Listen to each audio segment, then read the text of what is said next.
இது உங்க ஆவிக்குரிய வாழ்க்கையில ஊழியத்துல நீங்க முன்னேறணும்னா உங்களுக்கு இருக்க வேண்டிய மிக முக்கியமான பெஸ்ட் குவாலிட்டி என்ன தெரியுமா? உன்னை தூஷிக்கிறவர்கள், உன்னை கேவலமா பேசுறவங்க, உன்னை தரக்குறைவா பேசுறவங்களுக்கு எதிரில் ஆர்கியூவே பண்ணாதீங்க. காது கேளாதவர்களை போல இருங்க. ஏன் தெரியுமா?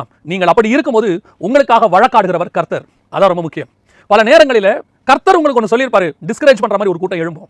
கர்த்தர் ஒரு ஊழியத்துக்கு ஒன்று அழைச்சிருப்பாரு, ஒரு காரியம் செய்ய சொல்லியிருப்பாரு. அப்படியே ஆப்போசிட்டா ஏன் கூட இருக்கிறவங்க சொல்லுவாங்க, டிஸ்கரேஜ் பண்ணுவாங்க. இதுக்கப்புறம் அந்த மினிஸ்ட்ரி நீ எப்படி செய்ய போறோம் நீ மலைக்கிற அளவுக்கு பேசுவாங்க. நீ நன்மை செஞ்சிருப்ப, தீமை பேசுவாங்க. குடும்பத்தில் நீங்க நன்மை செஞ்சிருப்பீங்க, நீங்க என்ன அப்படி செஞ்சிட்டீங்க அப்படின்னு தீமை பேசுவாங்க. உங்க வாழ்நாள் எல்லாம் உங்களுடைய ரத்தத்தை ஊத்தி குடும்பத்துக்காக உழைச்சிருப்பீங்க, அப்படியே பிள்ளைகளும் மற்றவங்களும் அசட்டை பண்ணுவாங்க.